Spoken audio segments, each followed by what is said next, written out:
तो कल हम लोगों ने हीटिंग इफेक्ट ऑफ करंट किया। हीटिंग इफेक्ट, करंट का हीटिंग इफेक्ट बहुत इंपॉर्टेंट इफेक्ट है, बहुत सारी जगहों पर हम इसे यूज़ करते हैं और आज हमारी नेसेसिटी बन गई है।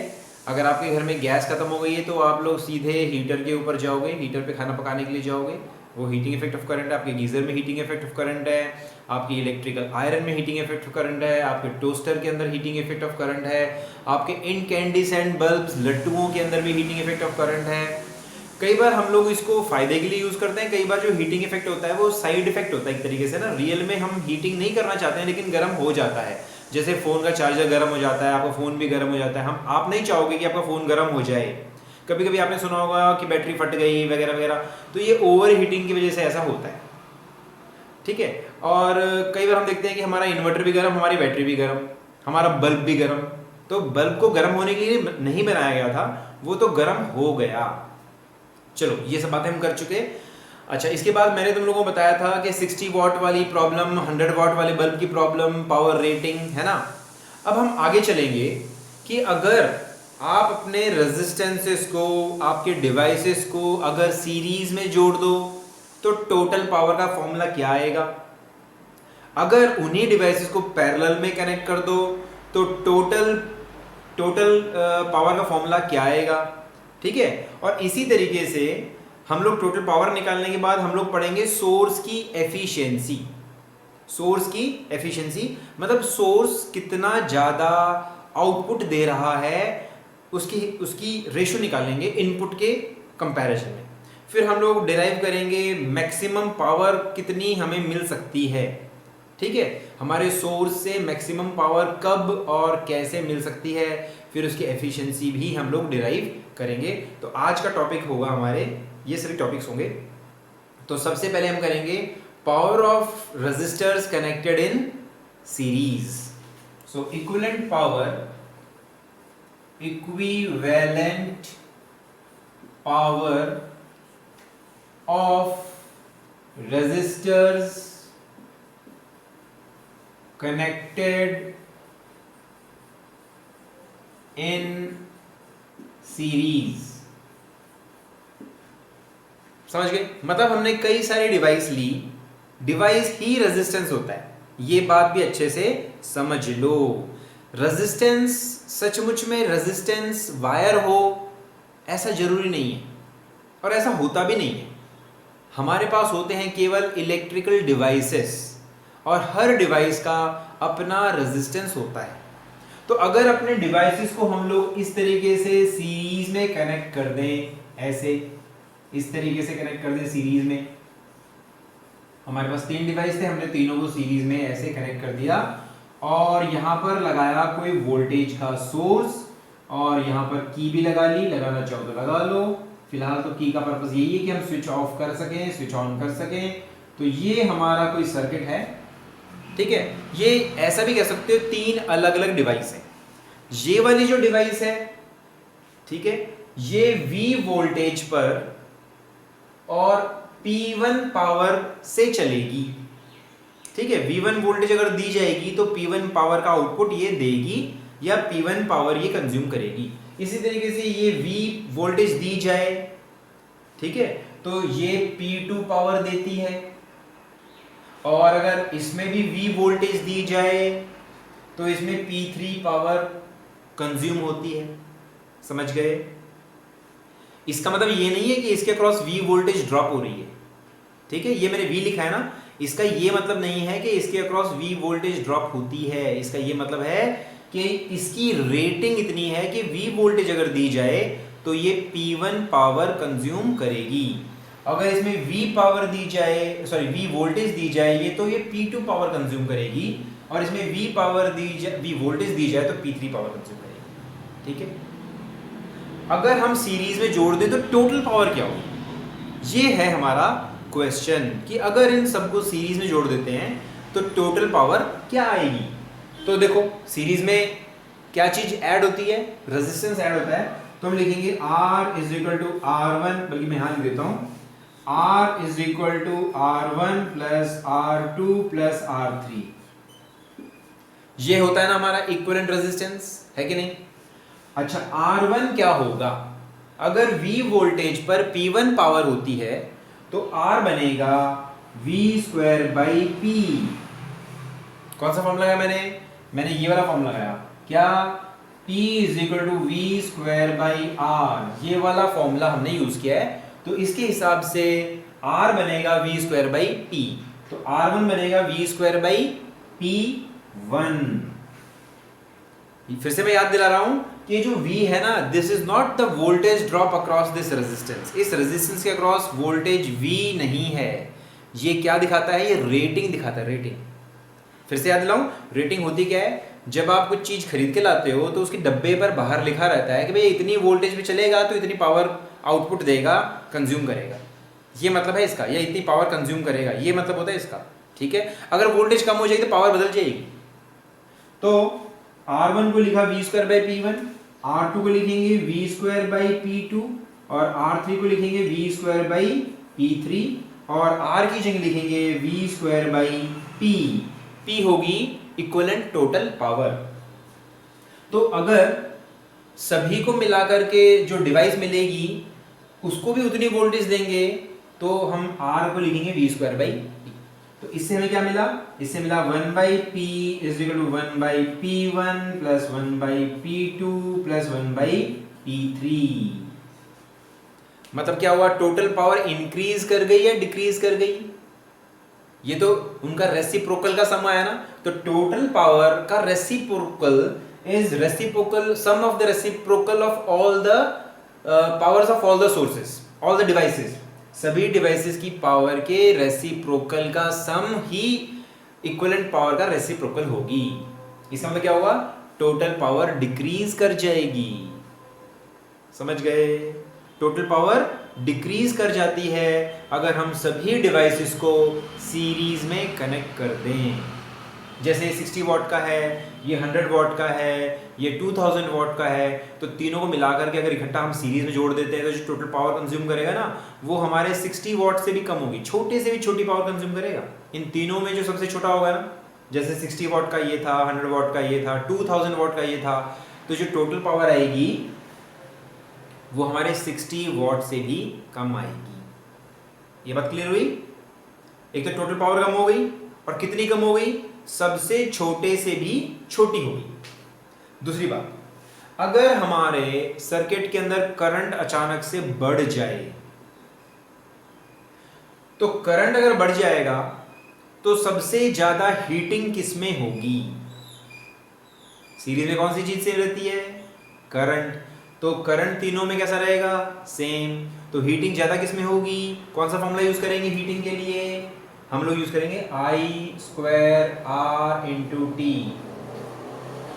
ठीक है, क्या हम लोग V square by R into T use कर सकते हैं, क्या हम लोग V square by R into T कर सकते हैं, नहीं कर सकते। क्यों नहीं कर सकते, एक तो मैं कह रहा हूं कि तीनों में करंट सेम जाएगा, तो करंट वाला फॉर्मूला यूज करना चाहिए हम लोगों को, है कि नहीं। करंट तीनों में सेम है तो डिपेंड करेगा हीट केवल रेजिस्टेंस के ऊपर, जिसका रेजिस्टेंस बढ़ा उसकी हीट ज्यादा। तो हमारा 60 वाट का बल्ब था, 100 वाट का बल्ब था, 2000 वाट का कोई हीटर वगैरह था, तो सबसे ज़्यादा हीटिंग हमारे 60 वाट में होगी, क्योंकि 60 वाट का रेजिस्टेंस तीनों में सबसे ज़्यादा है। ठीक है, तो ये वाला फॉर्मूला यूज़ किया जाएगा। ये क्यों नहीं यूज़ किया, क्योंकि इसमें V square by R into T, इसमें करंट का नाम नहीं आ रहा, और वोल्टेज भी तीनों में सेम नहीं है, वोल्टेज ड्रॉप तीनों में सेम नहीं है। ये वोल्टेज ड्रॉप नहीं है, ये वोल्टेज रेटिंग है। इसकी वोल्टेज V1 होगी, इसकी वोल्टेज V2 होगी, इसकी वोल्टेज V3 होगी, तीनों की वोल्टेज अलग अलग होगी, तीनों का रेजिस्टेंस अलग अलग है, तो कंपेयर कैसे करेंगे, है ना। तो सबसे अच्छा तरीका है ये, जब करंट सेम होता है तो ये फॉर्मूला यूज करना सबसे फायदेमंद होता है। जब वोल्टेज सेम हो तो ये वाला फॉर्मूला सबसे फायदेमंद होता है यूज करना, हीट निकालने के लिए, हीट कंपेयर करने के लिए। समझ गए। तो अब दो बातें इंपॉर्टेंट हैं, एक तो जब पैरेलल में कनेक्ट जब सीरीज में कनेक्ट करोगे तो टोटल पावर जो आएगी वो छोटे से भी छोटी होगी, एक बात। दूसरी बात ये है कि सबसे ज्यादा हीट प्रोड्यूस किसमें होगी, सबसे ज्यादा हीट प्रोड्यूस, सबसे ज्यादा हीटिंग। अगर तीनों बल्ब होते तो सबसे तेज बल्ब कौन सा चलता, सबसे कम वॉट वाला सबसे तेज चलता, सबसे कम पावर वाला सबसे तेज चलता। अच्छा, सबसे फ्यूज होने की संभावना किसकी होती, फ्यूज होने की पॉसिबिलिटी किसकी होती, सबसे छोटी पावर वाले की, क्योंकि उसका रेजिस्टेंस सबसे बड़ा होगा। सबसे बड़ा होगा तो उसमें हीटिंग सबसे ज़्यादा होगी। तो सबसे ज़्यादा फ्यूज होने की पॉसिबिलिटी उसकी है जिसकी पावर सबसे कम है। 3 बातें क्लियर हुई सीरीज में। अब हम बात करेंगे पैरेलल कॉम्बिनेशन में equivalent potential. Equivalent potential in sorry equivalent power in parallel combination. ठीक है, तो equivalent power resistors connected in parallel. अब पैरेलल की बात करेंगे।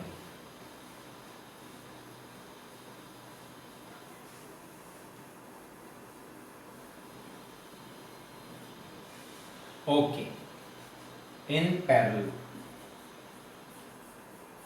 अब की बार हमारे जो रेजिस्टर्स हैं, हमारी जो डिवाइसेस हैं, उनको हमने पैरेलल में कनेक्ट किया है इस तरीके से। 3 डिवाइसेस हैं, 3 रेजिस्टर्स हैं, उनको हमने पैरेलल, एक तरफ कनेक्शन, दूसरी तरफ कनेक्शन, इसे कहते हैं पैरेलल कनेक्शन। ये हमने कोई सोर्स लगाया है, यहाँ पर की लगाई है, और ये हमारे 3 रेजिस्टर्स हो गए। तीनों का रेजिस्टेंस अलग अलग दिया हुआ है। इसका रेजिस्टेंस है R1, इसका रेजिस्टेंस है R2, इसका रेजिस्टेंस है R3। अच्छा, इसकी रेटिंग क्या है? इसकी रेटिंग है कि V वोल्टेज पर P1 पावर देता है, ये भी V वोल्टेज पर P2 पावर देता है, ये भी V वोल्टेज पर P3 पावर देता है। और एक चीज हमें पता है, इसका इक्विवेलेंट रेजिस्टेंस, इसका इक्विवेलेंट रेजिस्टेंस होता है 1/R = 1/R1 + 1/R2 + 1/R3। होगा कि नहीं होगा? ये पैरेलल कॉम्बिनेशन में यही होता है फॉर्मूला। अच्छा, अब इसको हमने, क्योंकि तीनों की जो वोल्टेज है ना, वोल्टेज रेटिंग, पोटेंशियल ड्रॉप नहीं, तीनों की वोल्टेज रेटिंग सेम है, तो मैं इसको क्या करूंगा, इसको left hand side right hand side से v² से मल्टीप्लाई कर देता हूं। तो v²/R1 + v²/R2 + v²/R3 ऐसे लिख लेंगे। लेकिन v²/R1 क्या है? ये तो पहले बल्ब की पावर आई, ये दूसरे बल्ब की पावर आई, और ये थर्ड बल्ब की पावर है, और ये है टोटल पावर। तो total power is P1 + P2 + P3। दिखा कुछ? टोटल पावर क्या आई है? टोटल पावर सबसे बड़े से भी बड़ी होगी। मतलब अगर 60 वॉट का बल्ब है, 100 वॉट का बल्ब है, 160 हो गया, और ये 2000 है, तो 2160 वॉट की पावर कंज्यूम करेंगे अगर तीनों को पैरेलल में कनेक्ट करोगे। हमारे घरों में जो डिवाइसेस होते हैं, सारे डिवाइस, वो सभी डिवाइस पैरेलल में होते हैं। ठीक है, तो तुम कैलकुलेट कर सकते हो, भाई तुम्हारे घर में 10 पंखे चल रहे हैं, हर पंखे की वॉटेज है मान लो 180, तो टोटल पावर हो जाएगी 1800, ठीक है, वॉट। और अगर उसी तरीके से एक फ्रिज चल रहा है 200 वाट का, तो 2000 वॉट। एक 2000 का हीटर चल रहा है तो 4000 हो गया। इस तरीके से जोड़ते जाओ, जितनी भी चीज चल रही है तुम्हारे घर में सभी को ऐड कर दो, वो टोटल पावर आ जाएगी। टोटल पावर आ गई मतलब क्या है? 1 सेकंड में इतनी वोल्टेज, इतनी पावर, इतनी जूल्स, इतनी एनर्जी कंज्यूम हो रही है। समझ गए? तो घरों में कनेक्शन पैरेलल में होता है तो टोटल पावर सबकी पावर का सिंपल सम होता है। अच्छा, अगर हमें मान लो इसी में बात चल पड़ी तो हम लोग बात कर लेते हैं कि अगर तुम्हारे घर में जितनी भी चीज़ें चलती हैं, ठीक है, तो तुम अपना बिल कैसे कैलकुलेट करोगे? इसी फॉर्मूले के अकॉर्डिंग हो जाएगा। सबकी पावर निकाल लो, कौन कितने आवर्स तक चलता है उनकी आवर्स नोट कर लो, और टोटल इलेक्ट्रिसिटी एनर्जी कंज्यूम कर लो। ठीक है, जैसे मान लो 10 बल्ब हैं तो 10 बल्ब 10 बल्ब, एक की पावर 60 वाट, मान लो 10 वाट का था, तो 10 बल्ब्स इंटू 10 लिख लेते हैं, इसको लिख के करते हैं तो और बेटर रहेगा।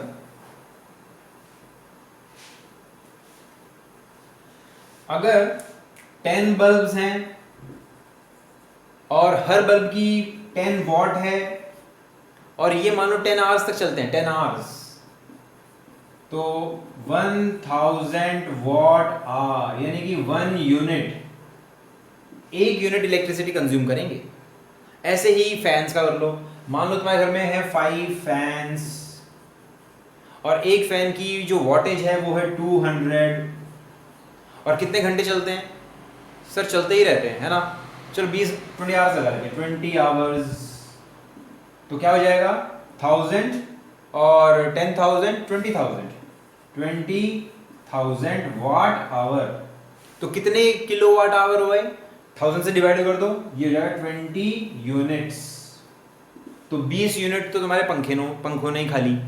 ऐसे ही सब चीजों को कैलकुलेट करेंगे और जस्ट ऐड कर देंगे, ये टोटल पावर और टोटल एनर्जी कंज्यूम्ड आ जाएगी। समझ रहे हो? इसका कनेक्शन उसी चीज से है कि पैरेलल में जब रेजिस्टर्स को या डिवाइसेस को कनेक्ट किया जाता है तो टोटल पावर उनकी पावर का सिंपल सम होता है। क्लियर? अच्छा, जब हम उनको पैरेलल में कनेक्ट करेंगे तो सबको इक्वल वोल्टेज मिलेगी, है ना? पैरेलल में वोल्टेज इक्वल होती है, तो सबसे ज़्यादा, मान लो बल्ब होते सारे, तो सबसे ज़्यादा ब्राइट कौन सा होता? जब हम अपने 3 बल्ब इस तरीके से, ये bulb number 1, bulb number 2, bulb number 3, okay, ये है 60 वॉट का, ये है 100 वॉट का, ये है 200 वॉट का, और इन तीनों को हमने किसी वोल्टेज से कनेक्ट कर दिया, क्योंकि वोल्टेज सब में बराबर है। वोल्टेज सब में इक्वल है, हीट प्रोड्यूस के लिए कौन सा फॉर्मूला यूज करना चाहिए? V²/R। V²/R वाला फॉर्मूला यूज करना पड़ेगा, पावर, क्योंकि वोल्टेज सबकी सेम है। ठीक है, वोल्टेज सबकी सेम है तो जिसका रेजिस्टेंस बड़ा उसकी पावर सबसे छोटी। तो रेजिस्टेंस किसका बड़ा? 60 वॉट का, है ना? 200 का सबसे कम, तो सबसे कम रेजिस्टेंस है हमारे 200 वॉट का, और वोल्टेज उतनी मिल रही है, तो सबसे ज्यादा पावर ये देगा, और देना भी इसको ही चाहिए। तो सबसे ब्राइट ये होगा, सबसे कम ब्राइट ये होगा। एक बात। दूसरी बात, अगर करंट सर्किट में करंट अचानक से बढ़ जाए तो सबसे पहले फ्यूज होगा कौन? सबसे ज्यादा फ्यूज वो होगा जो सबसे ज्यादा गर्म होता है। सबसे ज्यादा गर्म कौन सा होगा? 200 वॉट वाला। तो सबसे ज्यादा फ्यूज होने की संभावना इसकी है। क्लियर? तो ये हमने बात करी पैरेलल में कनेक्शंस की। तो पैरेलल काफी इंपॉर्टेंट है क्योंकि हमारे घरों में भी जो डिवाइसेस होते हैं वो पैरेलल में होते हैं। क्लियर? अच्छा, ये तो हुई पैरेलल कॉम्बिनेशन की। अब हम अगला टॉपिक करेंगे। उसको करने से पहले एक सिंपल सा क्वेश्चन, 2 क्वेश्चन की बात करेंगे, बड़े अच्छे हैं, कॉमन सेंस के क्वेश्चन हैं, जीके के क्वेश्चंस भी हैं। आप लोगों ने छोटी क्लास में पढ़ा होगा कि आप लोगों का जो हीटर होता है ना, हीटर का जो वायर होता है ना, ऐसे गोल गोल गोल गोल स्पाइरल के फॉर्म में ऐसे वाइंड किया जाता है स्प्रिंग के तरीके से ना, ऐसे कई सारे लेयर्स होती हैं। यहाँ पर देखो ऐसे, तो ये तुम्हारा हीटर है, ये हीटर है, हीटर का वायर ऐसे होता है, ओके, इस तरीके से ऐसे ऐसे। यहाँ पर कनेक्शंस होते हैं, यहाँ पर वायर्स होते हैं, और यहाँ पर ये जो वायर्स हैं ये जाके तुम्हारे प्लग में लगते हैं ऐसे। ये तुम्हारा प्लग है, दिस इज योर प्लग, होता है ना ऐसा प्लग। तो ये तो है तुम्हारा heater, this is your heater, this is plug, these are connecting wires. हमारा हीटर तो गर्म होकर के रेड हो जाता है, बिल्कुल लाल हो जाता है ना, देखा भी होगा। लेकिन ये वाले जो वायर्स है ना, ये ठंडे होते हैं, ठंडे पड़े रहते हैं, मतलब इनको असर नहीं पड़ता, हम टच भी कर सकते हैं। जैसे आप इलेक्ट्रिक प्रेस करते हो, प्रेस तो गर्म हो जाती है, उसके अंदर एक कॉइल होती है जो गर्म होती है, एलिमेंट जिसे कहते हैं, और जो वायर होता है वो ठंडा पड़ा रहता है। ऐसा क्यों है? करंट तो इसमें भी वही है, करंट इसमें भी वही है, तो ये गर्म क्यों हो गया? तो करंट सेम होने पर कौन सा फॉर्मूला यूज करना चाहिए? I²R। I²R यूज करेंगे तो देखो इसमें भी I करंट जा रहा है, इसमें भी I करंट जा रहा है, तो इसमें हीटिंग कम क्यों हुई? क्योंकि इसका रेजिस्टेंस कम है। तो ये जो हमारे वायर्स है ना, कनेक्टिंग वायर्स, ये कॉपर के होते हैं, इनका रेजिस्टेंस बहुत ही थोड़ा रखा जाता है, बहुत ही मामूली सा, ठीक है, और होना भी चाहिए। तो इनमें हीटिंग नहीं होती, सबसे ज़्यादा हीटिंग इसमें होती है, ठीक है। क्या इनका रेजिस्टेंस कॉइल करने में रेजिस्टेंस आया क्या? अगर इसको हम कॉइल को सीधा कर दें तो भी क्या ये उतना ही गर्म होगा? क्या कहोगे? अगर हम इस वायर को स्ट्रेट खींच करके लंबा कर दें स्प्रिंग को, तो क्या हमारा हीटर तब भी, मतलब वायर उतना ही गर्म होगा? हाँ, इसको गोल करने का मतलब ये है कि सारी की सारी हीट, बहुत सारी हीट छोटे से, जैसे बड़ा हम वायर को ऐसे लंबा कर दें तो थिन सा हो जाएगा, उसकी हीट बहुत थोड़े से एरिया में फैलेगी। लेकिन जब हम उसको कॉइल कर देंगे ना, तो हीट उसकी एक तरीके से इकट्ठी हो जाएगी, वहाँ पर कंसंट्रेट हो जाएगी, और एक बहुत बड़े वायर को हम छोटी सी जगह पर हम लोग फिक्स कर सकते हैं। तो बहुत बड़े वायर में हीटिंग पैदा होगी, थोड़ी सी जगह पे फिक्स कर दोगे तो थोड़ी सी जगह में हीटिंग ज़्यादा होगी, थोड़ी सी जगह में हीटिंग होगी, वहीं पर बर्तन रखोगे तो खाना वहीं पर पकेगा। समझ गए? इसीलिए कॉइल किया जाता है। कॉइल करने का और कोई पर्पज़ नहीं है। समझ गए? अगर हम कॉइल नहीं करते तो भी ये उतना ही गर्म होता, लेकिन हीट दूर तक फैल जाती, वायर भी लंबा सा हो जाता, हीटिंग भी दूर तक होती, और वो कंफर्टेबल नहीं होता, बर्तन तुम्हारा इतना सा होता है ना? इसीलिए इसको कॉइल किया जाता है। क्लियर? अच्छा, दूसरी इंपॉर्टेंट बात जो मैं बताने वाला था वो है फ्यूज वायर। फ्यूज वायर की बात करते हैं। फ्यूज वायर भी हमारा हीटिंग इफेक्ट ऑफ करंट के ऊपर ही काम करता है। फ्यूज वायर, अब फ्यूज वायर तो आजकल कम ही यूज होते हैं, आजकल तो MCB होती है, मिनिएचर सर्किट ब्रेकर्स होते हैं, वो हीटिंग इफेक्ट ऑफ करंट के ऊपर काम नहीं करते। लेकिन जो फ्यूज वायर होते थे, आपने देखे होंगे, कईयों के घर में आज भी होंगे, लेकिन लोग आजकल फ्यूज वायर की बजाय MCB यूज़ करते हैं, मिनिएचर सर्किट ब्रेकर, क्योंकि मिनिएचर सर्किट ब्रेकर ना बहुत कंफर्टेबल है। मान लो आप रात को बड़े आराम से सो रहे हो, लेकिन अचानक से लाइट चली जाए और अब मालूम पड़े कि फ्यूज़ उड़ गया है, तो अंधेरे में जाओगे टटोलते टटोलते, ठीक है, और फिर उसका जो फ्यूज़ वायर होता है, उसको फ्यूज़ से निकालते हो, ओके, और उसके अंदर फ्यूज़ वायर फिट करते हो, तो बड़ा मुश्किल होता है। लेकिन अगर मान लो सिर्फ स्विच ऑन करना हो तो बड़ा इजी हो जाएगा, तो MCBs यूज़ करते हैं। लेकिन पुराने टाइम में हम फ्यूज़ वायर यूज़ करते थे, आज भी कहीं ना कहीं फ्यूज़ वायर होते हैं, जैसे आपके इन्वर्टर में, आपके एक्सटेंशन वगैरह में छोटा सा फ्यूज़ वायर होता है। तो देखो, ये हमारे दो वायर्स होते हैं, यहाँ पर आपका फ़ैन लगा हुआ है, this is your fan, this is your, for example यहाँ से ले लेते हैं, यहाँ पर है आपका फ्रिज है, दिस इज़ योर फ्रिज, और यहाँ पर आपकी टीवी है, इधर ये दिस इज योर टीवी, ठीक है, ये आपकी टीवी है, और सभी डिवाइसेस लगे हुए हैं। यहाँ पर आपने फ्यूज वायर लगाया हुआ है, this is your fuse wire, इस तरीके से होता है। फिर थोड़ा बड़ा बना देता हूँ, ऐसा होता है हमारा फ्यूज वायर, इस तरीके से, this is your fuse wire, ये सिंबल है फ्यूज का।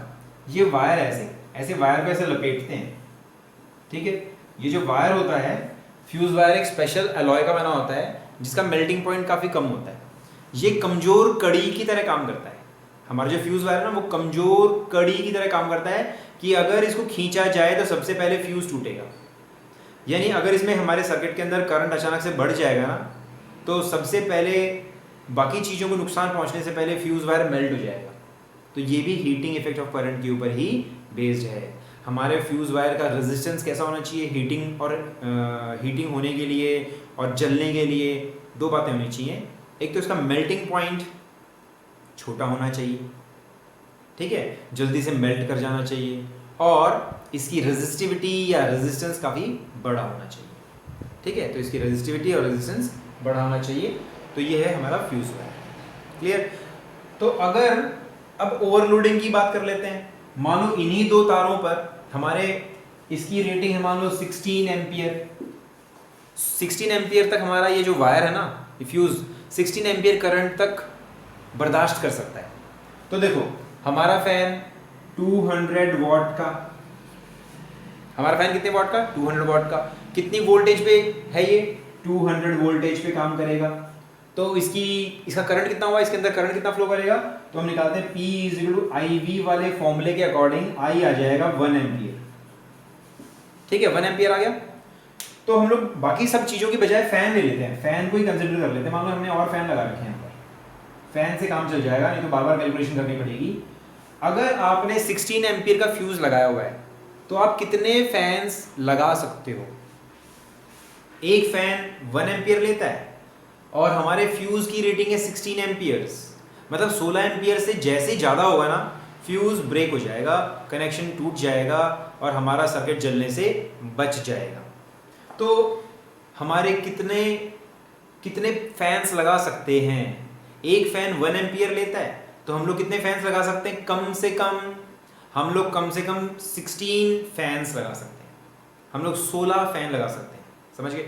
जैसे ही आप 17th फैन लगाओगे, ये टूट जाएगा, ठीक है, क्योंकि हमारे इस वायर की जो बर्दाश्त करने की एबिलिटी थी ना, ठीक है, वो मैक्सिमम करंट 16 एम्पियर की थी।